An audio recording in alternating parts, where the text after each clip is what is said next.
जय हिंद सभी को। फाइनली मेरा एसएससी जीडी का एग्ज़ाम हो चुका है 21 मई को सेकंड शिफ्ट में, जो ग्रेटर नोएडा में हुआ था, सेक्टर 80 में परीक्षा केंद्र पर हुआ था। ठीक है ना। तो मैं इस वीडियो में आप सभी को 21 मई के सेकंड शिफ्ट के एग्ज़ाम का रिव्यू दूंगा, क्या क्या पूछा गया था, सब्जेक्ट वाइज दूंगा, किस किस सब्जेक्ट में क्या क्या पूछा गया था, किसकी ज़्यादा क्वेश्चन आए थे किस सब्जेक्ट में। ठीक है ना। और पहले जो यूट्यूबर्स बताते रहे हैं कि सब्जेक्ट ऐसा आ रहा है कैसा आ रहा है, उसका उनकी तुलना भी करूँगा कि कैसा आ रहा है एग्जाम अभी फ़िलहाल में, जो मैं 21 मई का देख के आया हूँ इसमें। ठीक है ना। और जो एग्ज़ाम सेंटर पर क्या क्या दिक्कतें आई थी, क्या क्या आपको तैयार होकर जाना है, और किस तरीके से स्टूडेंटों को लूटा जा रहा है एग्ज़ाम सेंटरों पर भी। एसएससी तो है ही, उनके जो कर्मचारी हैं, उनकी जो संस्था है जो एग्ज़ाम करा रही हैं, वो भी लूट रही हैं। ठीक है ना। तो वीडियो में पूरे एंड तक बने रहिएगा, और जो पहली बार विजिट कर रहे हैं चैनल पर तो वो सब्सक्राइब एंड शेयर कर देना वीडियो को। ठीक है ना।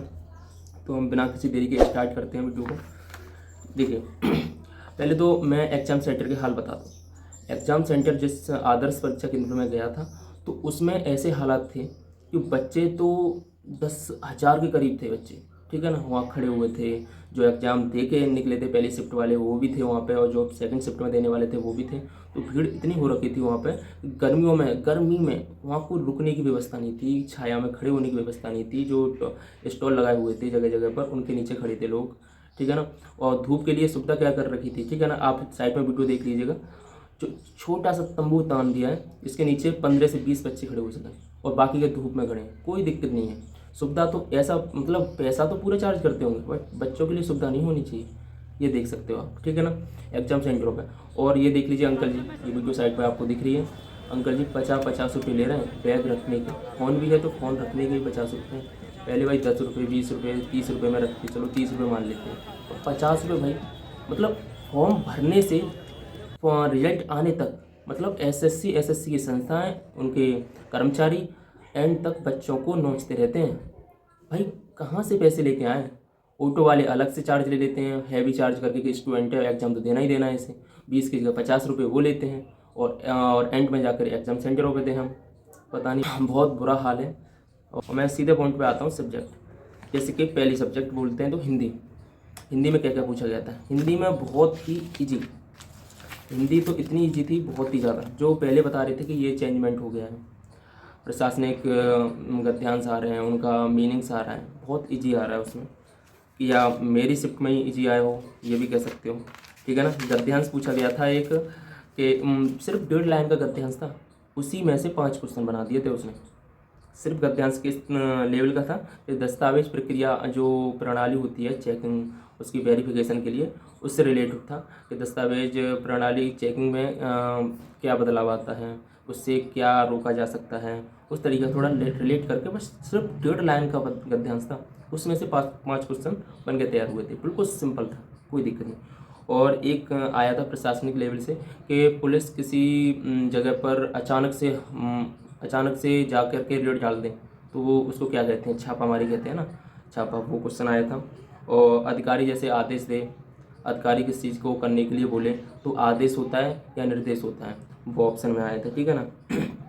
और एक आया था आदेश पर किसी को संरक्षण दे, पुलिस प्रशासन जो संरक्षण देती है तो क्या करती है, कहीं किसी के यहाँ जाने के, मतलब किसी घर पे जाने का, तो वो गश्त वगैरह लगाती है ना, घूमती है, गश्त लगाती है, वो चीज़ था उसमें। हिंदी का मतलब, हिंदी सारी इजी थी कि कालिदास किस तरीके से लिखा जाएगा, इसमें कालिदास का नाम शुद्ध बताना है। ऐसे ही एक दो और शुद्धिकरण के थे क्वेश्चन। ठीक है ना। मतलब इजी था सारा, हिंदी बहुत लेवल डाउन था। ठीक है ना। और जीएस की बात कर लें। जीएस में भाई देखो क्या क्या नहीं आया था। पॉलिटी पढ़ाई गई थी, पॉलिटी में कोई क्वेश्चन नहीं आया था, पॉलिटी का एक भी क्वेश्चन नहीं आया था। इकोनॉमी का था, प्लस उसी में करंट प्लस कर दिया था, इकोनॉमी से रिलेटिव प्लस। ठीक है ना, करंट अफेयर्स। और उसमें करंट में एक दो क्वेश्चन मैं बता भी सकता हूँ। प्रथम विश्व कुश्ती कब स्टार्ट हुई थी, ये क्वेश्चन पूछा गया था।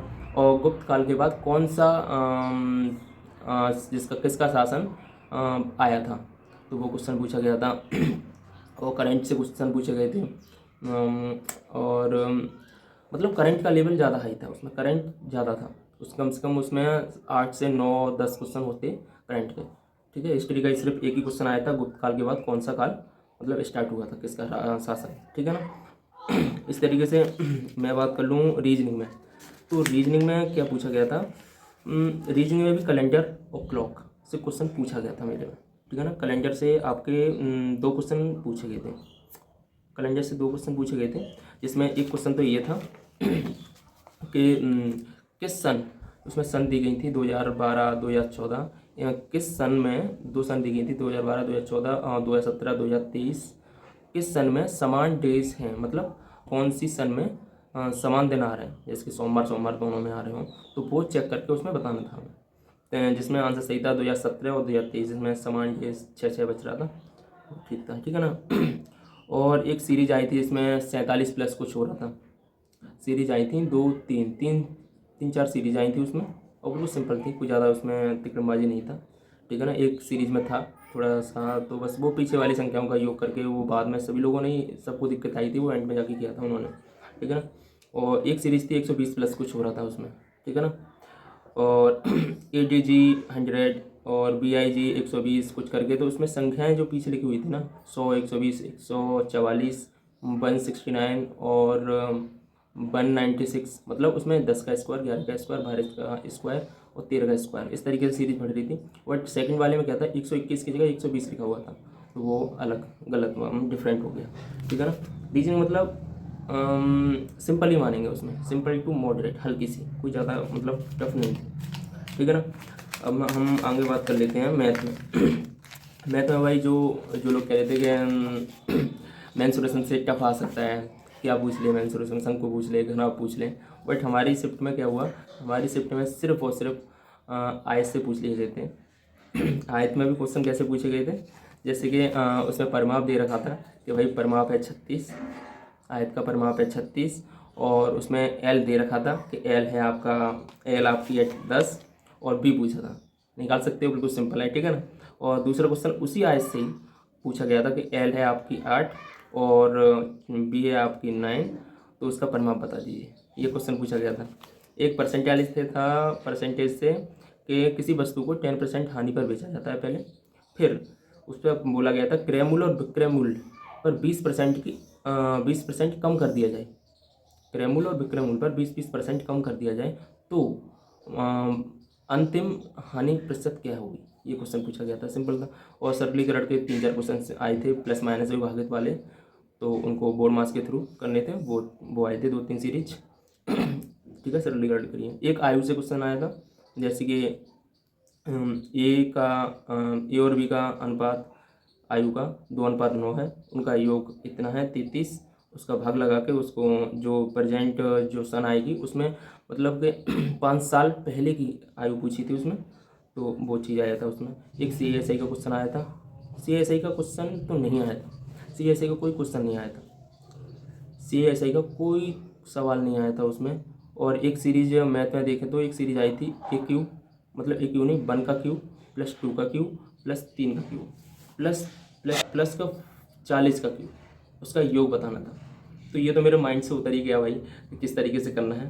तो बाद में पता चला कि भाई वो n+1/2 का होल स्क्वायर पूरा कर देना है, स्क्वायर कर देना, जिससे आंसर आपका आ जाएगा। 820 का स्क्वायर करना था, आ जाता आंसर, बट पता नहीं तो कई लगा के आया हूँ उसमें, तो जो भी होगा सही होगा।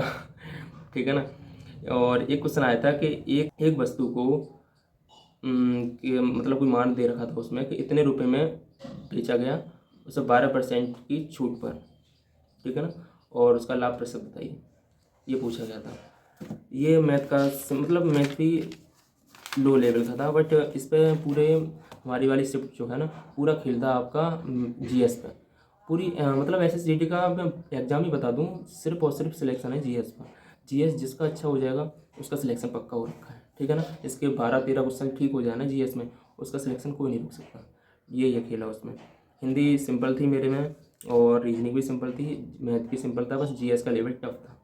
टफ क्या बोले, वो करंट उसमें ज़्यादा था, तो मतलब पॉलिटी का एक क्वेश्चन नहीं आया था, एक भी क्वेश्चन नहीं आया था पॉलिटी का, ठीक है ना। ज्योग्राफी का एक क्वेश्चन नहीं आया था, ज्योग्राफी से एक क्वेश्चन आया था कि अरब सागर में कौन सी नदियाँ गिरती हैं, तो नर्मदा ताप्ती थी उसमें, वो आया था।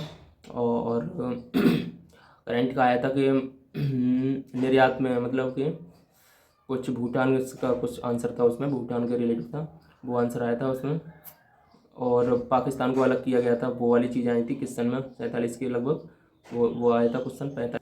बस यही कहना चाहूँगा कि जो यूट्यूबर्स बता रहे थे कि ऐसा लेवल है, मतलब हिंदी चेंजमेंट हो गया है, हिंदी में बहुत बदलाव है, ये आ रहा है वो आ रहा है, बदलाव हुआ है बट वो आ रहा है इजी, बिल्कुल इजी आ रहा है, कोई उसमें टफ नहीं है। और एक इनविलिजिवेटर कुछ करके आया था जिससे कि दो सिद्धि वाला, वो मेरा ठीक गया था, 2 सिद्धि लगा के आया था उसमें। उसने ऑप्शन को इनिमिनेट करके भी मतलब बहुत सारे क्वेश्चन हो जा रहे थे, उसमें कोई दिक्कत नहीं आ रही थी आपको बता दूं, ठीक है ना। तो जो भी नए अभी एग्ज़ाम देने जाएंगे तो उनको बस यही कहना चाहूँगा कि मैथ, रीजनिंग एंड हिंदी वो सिंपल है, आराम से तसल्लीपूर्वक बिना माइंड स्ट्रेस लिए हुए आराम से कीजिए, ठीक है ना। और जीएस में जो है वो बस शांतिपूर्वक कीजिएगा, जो आए अच्छे से कर दीजिएगा, मतलब हाइपर नहीं होना है। हाइपर होने से क्या होता है कि रीजनिंग, मैथ, हिंदी में जो क्वेश्चन आए हुए होते हैं ना वो ही भूल जाओगे आप जल्दी जल्दी में, सीरीज बन नहीं पाएगी आप में, हड़बड़ाओगे कि टाइम कम पड़ेगा। टाइम कम नहीं पड़ेगा, मेरा 5 मिनट बचा था, 5 मिनट में हिंदी वो रीजनिंग के 2 क्वेश्चन मैंने मार्क रिव्यू किए थे, वो बाद में जाके मैंने उनको सॉल्व किया था और हो गए थे आराम से। वो जो क्वेश्चन नहीं आ रहा है ना उसको बाद में करो, हड़बड़ाओ मत, उसमें हड़बड़ाना नहीं है, हड़बड़ाओगे ना उतना ही टाइम ज़्यादा लगेगा उसमें और आपका एग्ज़ाम टाइम ख़राब हो जाएगा उसमें। इसलिए जितना तसल्लीपूर्वक आराम से रिलैक्स होकर आराम से बैठना है, आराम से करना है। कोई भी मैथ, हिंदी, रीजनिंग में तो कोई टफ लेवल आ ही नहीं रहा, ठीक है ना। बस आपको लेवल लगेगा जीएस का, जो किसी ने करंट पढ़ रखी है तो उसका करंट उसको भी ज़्यादा बिल्कुल इजी लगेगा जीएस में। और जिस स्टूडेंट ने करंट नहीं पढ़ रखी, जैसे कि मैंने करंट बहुत कम पढ़ रखी है तो मेरे को थोड़ा सा अप लेवल लगा था मैथ का, मतलब जीएस का। तो बस यही खेल है उसमें, जीएस का पूरा पूरा खेल है। जितने जीएस ठीक कर लिया उसका सिलेक्शन हो चुका है। और ये है मेरी एग्ज़ाम की वेरीफाई स्लिप जो मैंने अभी एग्ज़ाम दे के आया हूँ, ठीक है ना। और अपना ठीक है, एग्ज़ाम अच्छे से दे के आना, जो भी आगे देने जा रहे हो उसमें हिंदी और रीजनिंग और मैथ पढ़ने की कोई ज़रूरत नहीं है, जो आपने पढ़ रखा है उसी को मॉक टेस्ट लगाते रहिए कुछ लोग। और जीएस में जो है, जीएस में वही करंट वगैरह पढ़ सकते हो, जो 2 4 5 दिन हैं, 30 तारीख तक है इसका एग्ज़ाम, वो बस जीएस पढ़ सकते हैं थोड़ी बहुत, ठीक है ना। ओके, रिव्यू अच्छा लगा हो, समझ में आया हो तो वीडियो को लाइक कर देना एंड सब्सक्राइब कर देना, चैनल को मतलब शेयर कर देना जो भी पहली बार विजिट कर रहे हो चैनल पर, ठीक है ना। ओके, जय हिंद, धन्यवाद।